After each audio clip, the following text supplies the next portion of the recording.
To me at least, it's unquestionable that having two protagonists has been nothing but a boon for the gameplay of Assassin's Creed Shadows.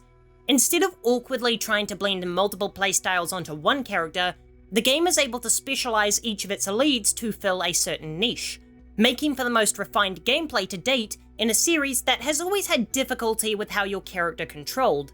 But does this split improve the storytelling of Shadows, creating an interwoven and contrasting tale of two people's diverse perspectives on the nature of vengeance? Or does it dilute the story and become a disjointed mess with atrocious pacing and misaligned character arcs? To answer this, we have to break the game down into its 3-act structure, as each of them provides a vastly different way of exploring the dual leads as a concept. The first act has you take almost exclusive control of Naoe and sets up the game's main plot of assassinating the Shin Bukufu as her personal vendetta. This paints Naoe as the primary of the game's two protagonists, as we begin the game playing as her for an inordinate amount of time before Yasuke is reintroduced. From a gameplay perspective, I love this, as it forces us to use this stealthy approach when tackling our objectives, when the default for most of the players who played the RPG Assassin's Creeds will be to run in swinging. It's critical to the gameplay that Shadows reintroduces stealth to the series in an effective way, otherwise most players would ignore it. From a story perspective, it permanently alters the story, as being Naoe's journey, with Yasuke being framed as a secondary character that joins the quest much later. But Shadows does an impressive job of making sure Yasuke doesn't join up with Naoe for flippant reasons or out of duty. Making the Shin Bakufu be the reason Nobunaga disembowels himself in front of Yasuke is every bit as powerful a motivator as Naoe losing Chichiue. The sense of gratitude Yasuke feels towards Nobunaga is enormous.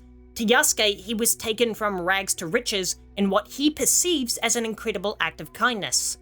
To us, the viewer, it's a debate whether it was, given what we know about the real Oda Nobunaga, but to Yasuke, he's the greatest thing to ever happen to him. So by having this divine figure be dragged to the depths Yasuke knows all too well, right before his eyes, must be a harrowing experience for him.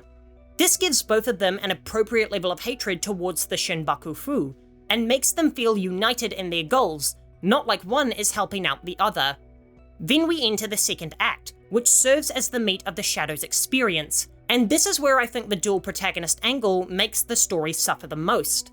The game is deliberately written for the possibility that both Naoe and Yasuke could take on any of these missions and be the one to strike the final blow.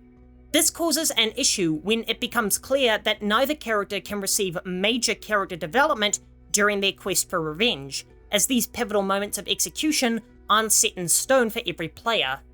This narrative structure causes the revenge hunt to feel like a series of side missions rather than an evolving narrative, and it's a shame that it takes up the bulk of the game's runtime. I'd like to issue a spoiler warning from this point forward, so if you haven't beaten the game, please click away. Then we enter the game's third act, which is far and away the best act of the game from a storytelling perspective, tying into the larger world and delivering the climactic ending to our protagonists' character arcs. This finale is the best ending the franchise has seen since Revelations, with some of the most utterly cathartic revenge endings Ubisoft has ever put to screen.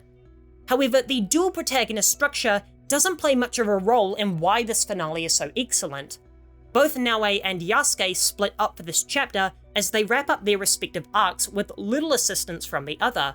I think this misses a powerful storytelling moment to tie into the gameplay. Neither Naoe or Yasuke would have gotten far without the other one backing them up, and it's their coordination that eventually won them the day in their quest for vengeance. So I feel as though all this time we spent watching them learn to work together is thrown out the window as they finish their arcs by themselves. To compare it to another game with multiple protagonists, the true ending of Grand Theft Auto 5 sees the three characters who spent the entire game learning to work together do just that to help them tackle their biggest enemies. I don't think they had to step in and fight each other's battles, but I certainly wish both of them could have at least played a pivotal part in helping the other one succeed. Ultimately, it's a good thing that we get not one but two satisfying endings in one experience, but it's a missed opportunity not to have the pair team up and really weave these arcs together. I suppose it comes down to more of a preferential question. Would you rather have two good endings but sacrifice the potential for a great one, or have that great ending but risk it falling apart and not having a plan B to rely on? I truly hope Ubisoft continues to use this dual protagonist structure going forward, as this is the best plain Assassin's Creed by far. However, there's certainly ways to use two protagonists in an interesting narrative way without splitting up their arcs.